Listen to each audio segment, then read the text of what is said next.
What's a good word, everyone? It's your boy DKB here. I just want to say thanks for all the support. The channel's been steadily growing, and the number you see below, you can drop a text, shoot a voicemail, any ideas, topics, collabs, etc. you guys want to see. I'll include them in future videos and live streams, and I'll catch you again. Be easy. What's a good word, Jets fans? It's your boy DKB here, and I've been excited to jump into this since I read it because there's been two different scenarios for this team that I've seen, and I'll talk about the second one in a separate video here. But not only does the team make sense, the swap makes sense, the potential compensation package, but also the target and position makes a ton of sense of this situation. I kind of get sick pretty early in the offseason cycle seeing some of these potential draft day trade situations, and it's like a team is giving up their entire draft package for, one player with a million other needs that are out there. But this is realistic. It's also coming from an insider. And again, we'll jump into all the specifics here, but this is coming from former 92.9 radio host and Atlanta Falcons insider Jeff Benedict, where he says the Falcons are targeting Jalon Walker, and we'll dive into the specific tweet here. I'm told Falcons have reached out to Jets to swap 7 and 15 as they eye Jalon Walker. Front office wants to make a splash with pass rush and feels that Parson is no longer attainable. With Saints and Panthers both needing pass rush, Falcons want to beat them to Walker.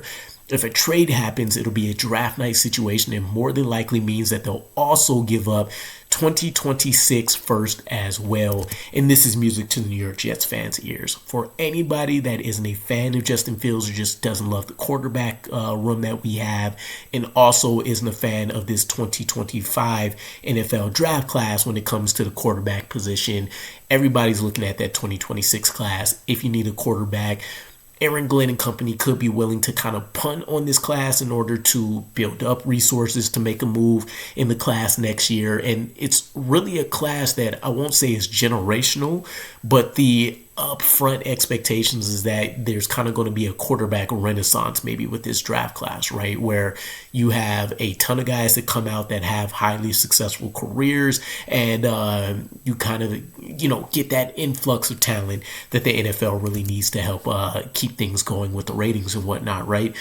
But when it comes to this compensation package, looking at, again, the player, the position, when you jump into the top 10, is really probably going to only be for 4 positions. Sometimes you get something crazy that happens, but it's usually going to be for a quarterback, it's going to be for a premier pass rusher, or it's going to be for a blindside protector or a objective lockdown quarterback.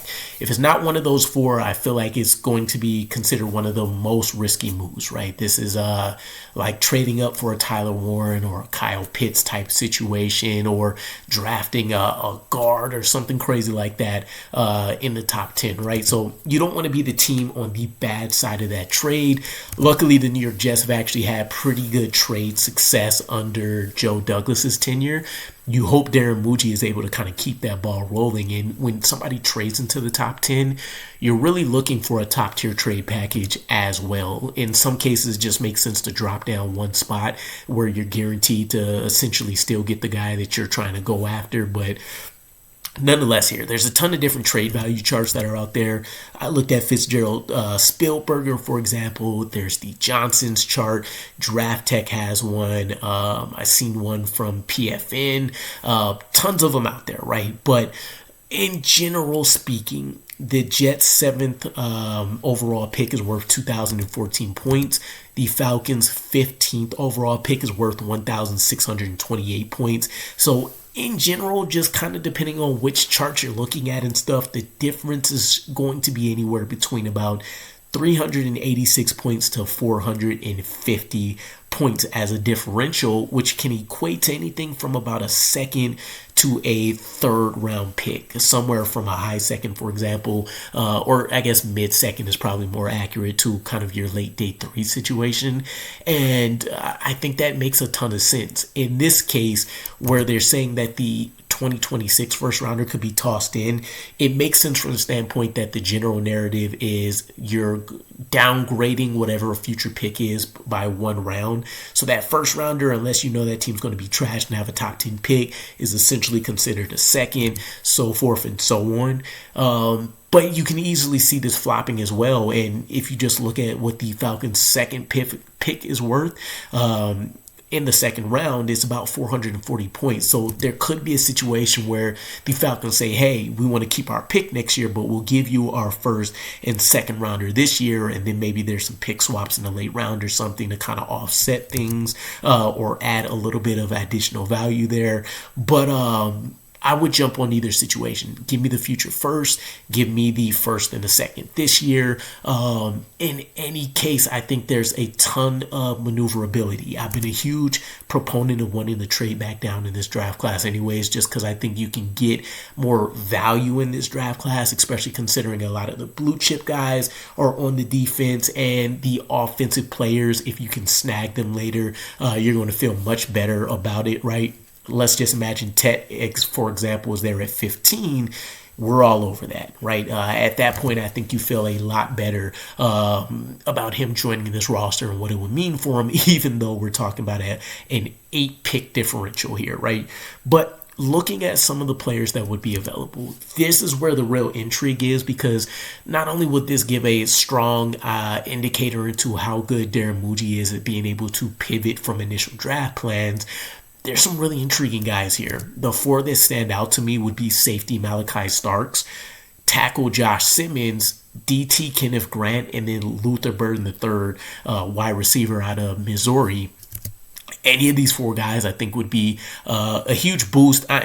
Relatively speaking, I'm not necessarily the biggest fan of Luther Burden, for example. There would be other targets I would rather just wait in the second round or something like that for. But when it comes to the first three, I would be absolutely ecstatic to grab Malachi Starks, for example. This is a guy that I think could be your Branch 2.0, right? Brian Branch that the Detroit Lions picked up, a guy that would have a easily transitionable skill set. This is a guy that's played all over the back end of the secondary, so wherever you feel like it's going to be best to plug him in, to either pair with an Andre Cisco or maybe to pair with the Tony Adams, either way, I think he's walking in there day one as some kind of starter, and whoever is going to be competing with him at either position is going to have strong competition. So you're going to feel really, really good about your starting trio, or your at least initial 3-man deep depth chart at safety as a way of replenishing things. And again, Malachi Starks had a crazy 2023. 2024 wasn't as good, but it's still going to be one of the better ones that you're going to find. And the only thing that maybe throws a wrench in the plan here, right, is I think a freak like Nicky Monwari, and wherever the Jets feel like maybe they could pick him up as that size speed freak type guy that, Aaron Glenn, I'm sure, would be extremely happy to try to coach up. But in Josh Simmons' case, he's intriguing because the Jets at least feel like they're open to the possibility of switching things up on the offensive line. Josh Simmons has actually played his freshman year as a right tackle before spending the last couple at left. So he's a guy that could go back to right, or if you feel like he is a better left tackle than Olu Fashanu, you can make the switch there and probably still feel really, really good about having two elite pass protectors out there that both have upside as run blockers as well. And then Kenneth Grant. Kenneth Grant would be the archetype that you really want to see, I think, put into this defensive line rotation as that two gapping, run stopping, no classic throwback nose tackle, can still switch up and play some different techniques where he has a bit of enough speed to be able to shoot gaps on occasion, different things like that. I think he offers you some formation utility, and again, he's just a guy that's going to be able to go in there and fill a huge need for the Jets right now, and I think it will be something that would make Quentin Williams extremely happy, for example, as well as making the job of somebody like Will McDonald and JJ, who will be coming back from injury, a lot easier, where he's going to require to be double teamed, which means they're either going to have to put extra bodies on the offensive line, which is going to take away from strategy, and still will allow somebody like JJ to pin his ears back in run defense. But there's a ton of options here is basically what I'm getting at, and I think dropping those couple of spots still gives you access to what I would consider a blue chip talent in Malachi Starks, still give you access to a top tier tackle, which if Josh Simmons never got injured, I think you're talking about him being the guy above Mimbu in this draft class, for example. And then Kenneth Grant, who obviously feels a necessity within his New York Jets defense and is going to be the best of the bunch when it comes to a pretty deep class, excuse me, of two gappers. And still gives you options with weapons when it comes to wide receiver.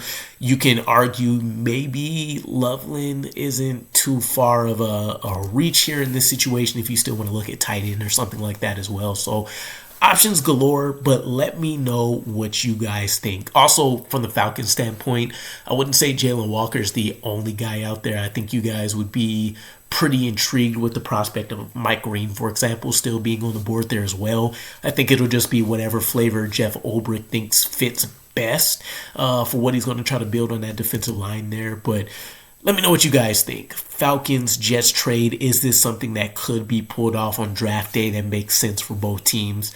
And I'll catch you guys again. Peace.